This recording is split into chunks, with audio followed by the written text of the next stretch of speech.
आकाश अपने मन में कई सवाल और कई ख्याल लेकर चला जाता है और इन आभूषणों को अपने एक जाने पहचाने ज्वेलरी मित्र के दुकान पर ले जाता है। उसका मित्र आभूषणों को देखकर कहता है, यह आभूषण अनमोल है। तुमने सिंधु घाटी सभ्यता के बारे में तो सुना होगा।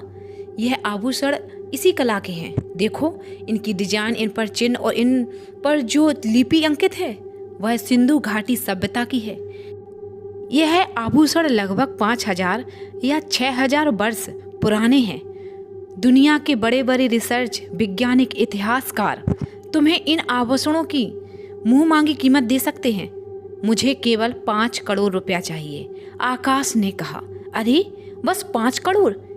उनके तो तुम्हें 50 करोड़ भी मिल सकते हैं। जोहारी ने उत्सव से कहा, मुझे केवल 5 करोड़ चाहिए और वह भी जल्दी से जल्दी। आकाश ने स्पष्ट भाव से कहा, ठीक है, मुझे कल तक का समय दो, मैं इंतजाम करता हूँ। जोहारी ने कहा। फिर आकाश अपने घर आता है और जाकर अपनी माँ के पैर छूता है। आ गया बेटा तू, कैसा रहा तेरा अमेरिका का सफ़र? माँ ने कहा, बहुत अच्छा रहा माँ, आपके आशीर्वाद से 5 करोड़ का फ़ायदा हुआ है। अब हम इस किराए के मकान को छोड़कर अपना खुद का नया मकान लेंगे। बहन रानी की शादी इतनी धूमधाम से करेंगे कि पूरा शहर याद करेगा और भाई मोहित का एडमिशन यूनिवर्सिटी में कराएंगे। आकाश ने खुशी से कहा, बहुत अच्छा रहा माँ, आपके आशीर्वाद से। बेटा, हमारी इतनी परवाह करता है तू। सौरभ के चले जाने के बाद तूने दोस्त होकर भी उसकी सारी जिम्मेदारी अपने कंधे पर ले ली है। हमने तो तुझे बचपन में थोड़ा सा सहारा दिया था, उसके बदले तूने बेटे से भी बढ़कर इस घर की सारी जिम्मेदारी को निभाया है। अब अपने बारे में भी तो कुछ सोच। माँ ने कहा, आपने मुझे बेसहारा अनाथ को अपने बेटे की तरह प्यार किया। मुझे यहाँ रानी जैसी बहन मिली, सौरभ और मोहित जैसा भाई मिला। अब आप सब ने मुझ अनाथ को परिवार का प्यार दिया, उसके बदले में कुछ नहीं दे सकता। इस घर की थोड़ी सी जिम्मेदारी उठाकर खुश हो जाता हूँ और मुझे खुशी मिलती है। अब मुझे असली खुशी तो उस दिन मिलेगी जिस दिन मैं अपने भाई सौरभ को यहाँ लेकर आऊँगा।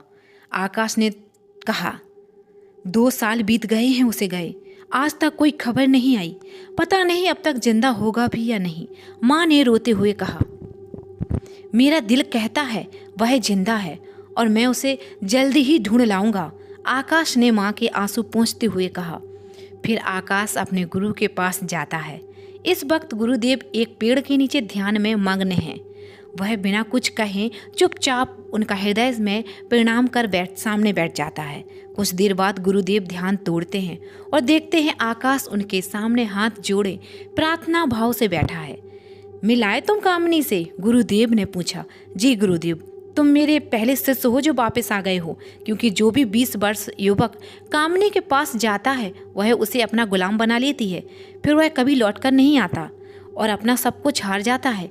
गुरुदेव ने कहा, पर मैं उसे अपना सब कुछ हार कर नहीं, उससे पूछ कर आया हूँ। आकाश ने आभूषण बाहर निकाल कर कहा। गुरुदेव आभूषणों को गौर से देखने के बाद कहते हैं, पर यह आभूषण कामनी के नहीं, रात्रि के हैं। क्या यह आभूषण रात्रि के हैं? आप रात्रि को कैसे जानते हो? आकाश भटकते हुए आश्चर्य भाव से पूछता है। इन आभूषणों पर हड़प्पा लिपि में लिखा है, रात्रि की कंगन, रात्रि का करधौना, रात्रि की पायल, सभी आभूषणों पर रात्रि का नाम लिखा है। कौन है यह रात्रि? क्या तुम उससे मिले हो? गुरुदेव ने प्रश्न किया। फिर आकाश सब कुछ विस्तार से बताता है और पूछता है, अब बताओ गुरुदेव, मेरा दोस्त सौरभ कहाँ है? क्योंकि आपने शर्त रखी थी अगर मैं कामनी से मिलकर वापस आ गया तो आप मुझे मेरे दोस्त के बारे में बताएंगे। आकाश ने जिज्ञासु भाव से प्रश्न किया। तुम्हारे धैर्य, संयम और साहस और अनासक्त भाव अतुलनीय है, इसलिए मैं तुम पर प्रसन्न हूँ। अब मैं तुम्हें बताता हूँ और तुम्हारी सारी जिज्ञासा खत्म करता हूँ।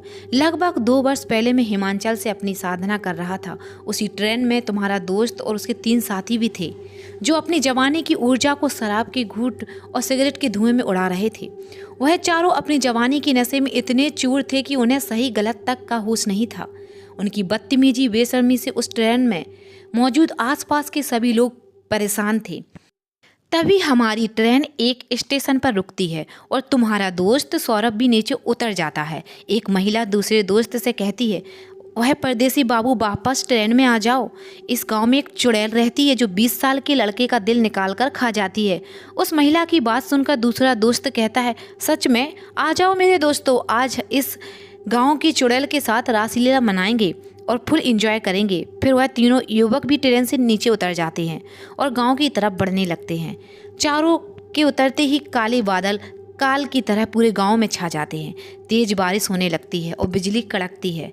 तभी ट्रेन में बैठा एक वृद्ध यात्री कहता है, यह चारों नवयुवक अपनी मृत्यु की ओर जा रहे हैं। इस गांव में एक पिशाचनी रहती है, वह इनके दिल निकाल कर खा जाएगी, कोई रोको इन्हें। वृद्ध यात्री का यह वाक्य सुनकर मेरी नज़र अपने कमंडल पर पड़ती है और अचानक मेरे कमंडल का जल खून में बदल जाता है और मुझे भली भांति यह ज्ञात हो जाता है कि इस गाँव में जरूर कोई बुरी शक्ति है। इसलिए मैं भी उस स्टेशन पर उतर जाता हूँ और एक कौवे का रूप धारण करके वायुमंडल से तुम्हारे दोस्त और उनके मनचले साथियों का पीछा करता हूँ। जैसे ही वह चारों गांव के नज़दीक पहुँचते हैं, अचानक काले बादल छट जाते हैं और मौसम साफ हो जाता है। फिर उन चारों को नदी के घाट पर 4 अति सुंदर युवतियाँ स्नान करती दिखाई देती हैं। यह देखकर उन चारों की आंखों में कामुकता का नशा भड़क उठता है। फिर यह चारों अपने बैग में से रखी हुई शराब की बोतलों को गट गट पी जाते हैं। वरुण सुंदर युवतियों की ओर बढ़ता है, जैसे भूखे भेड़िया अमृत सबों को देखकर उन पर टूट पड़ते हैं।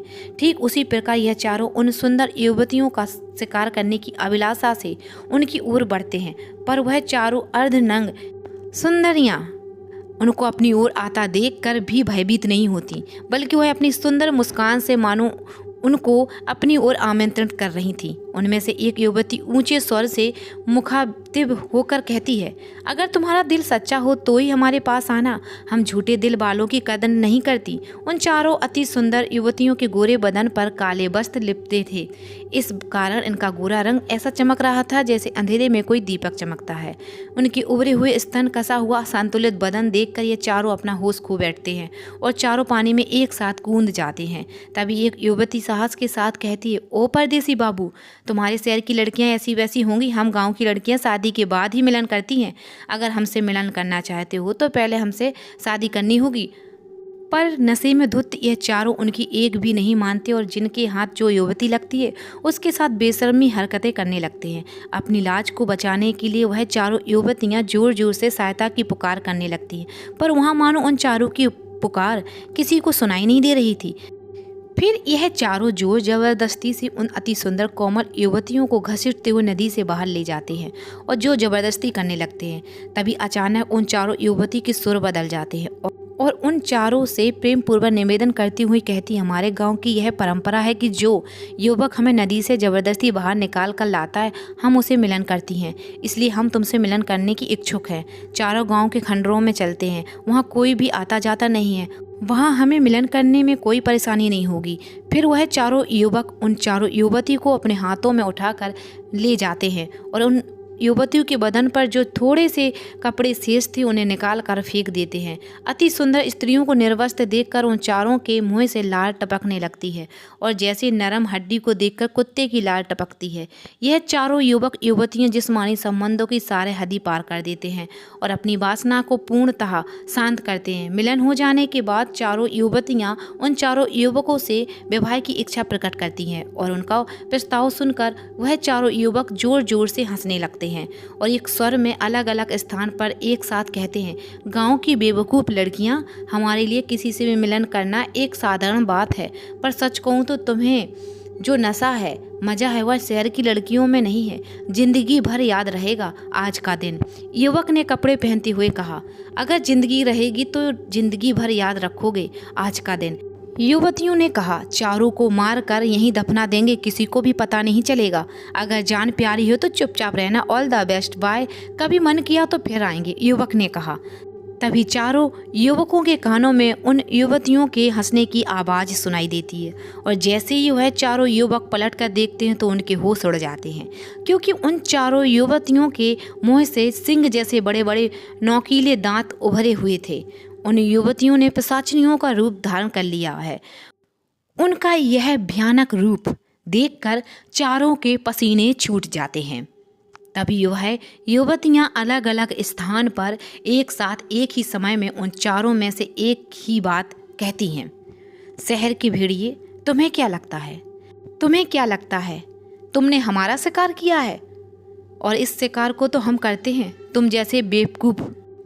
और उनका ताज़ा दिल निकाल कर खा जाते हैं, उन चारों पिशाचियों ने भयानक डरावनी आवाज़ में कहा।